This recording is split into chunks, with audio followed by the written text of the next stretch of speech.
साथियों, आप में से कई लोगों को पता होगा कि जो हमारा सूचना का अधिकार, जो राइट टू इंफॉर्मेशन एक्ट है, वो संशोधित कर दिया गया है और बहुत ही बुरी तरीके से उसको कमजोर करने की लगातार कोशिश चल रही है केंद्र सरकार की।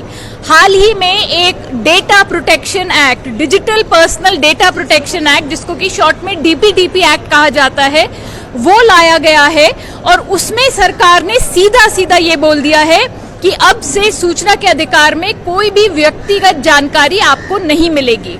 आरटीआई कानून में पहले से ही व्यक्तिगत जानकारी को देखते हुए ध्यान दिया गया था, जिसमें कि ये लिखा हुआ था कि यदि कोई भी ऐसी व्यक्तिगत जानकारी हो जिसका जनहित से कुछ लेना देना ना हो या पब्लिक एक्टिविटी से कोई रिलेशन ना हो या ऐसी जानकारी जिससे किसी की निजता को ठोस पहुंचेगा, वैसी जानकारी नहीं मिल सकती थी, लेकिन बाकी सारी जानकारी मिल सकती थी।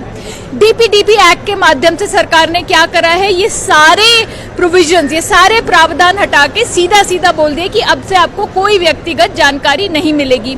अब इसका असर आप सोचिए, लोग आरटीआई डालते हैं, पूछते हैं कि ये कौन से पूंजीपति हैं जिनके लाखों अरबों रुपए के बैंक लोन्स माफ कर दिए गए। आफ्टर ऑल, जब वो बैंक लोन माफ होते हैं तो आपके और मेरे टैक्स पैसे से उनकी भरपाई होती है। तो कौन है ये पसंदीदा, जो इनके चुने हुए जो कैपिटलिस्ट हैं जिनके ये लोन माफ करते हैं? अब आप उनका नाम पूछेंगे तो सरकार बोलेगी ये तो व्यक्तिगत जानकारी है, हम आपको नहीं देंगे। हम जानकारी मांगना चाहते हैं कि भाई किस किस को राशन नहीं मिला, किस किस को नरेगा में वेजेस नहीं मिले, क्योंकि अब संघर्ष तो तभी कर पाते हैं जब आपके पास जानकारी हो। सरकार बोलेगी ये तो व्यक्तिगत जानकारी है, हम आपको नहीं देंगे। आरटीआई में लोग पूछते हैं कि हमें जजेस की, हमें सरकारी नौकरों की, हमें पब्लिक सर्वेंट्स की संपत्ति का ब्यौरा दीजिए। भाई कितना पैसा है, कितनी जमीन है, कितनी गाड़ियां हैं? कहीं ऐसा तो नहीं है कि जो उनके नॉन सोर्सेज ऑफ इनकम है उससे बहुत ज्यादा उनके पास संपत्ति है? कल को आपको बोला जाएगा कि आपको संपत्ति का ब्यौरा नहीं मिलेगा। कल को ये भी हो सकता है कि सरकार बोले कि अब से हम इलेक्टोरल लिस्ट को भी हम पब्लिक में नहीं डालेंगे, क्योंकि उसमें भी तो व्यक्तिगत जानकारी है, आपका नाम, आपका पता।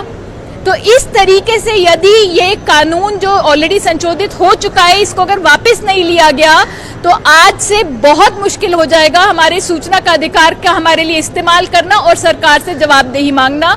इसलिए हम चाहते हैं कि ये संशोधन सरकार वापस ले और आरटीआई जैसा था वो वैसा ही रहे।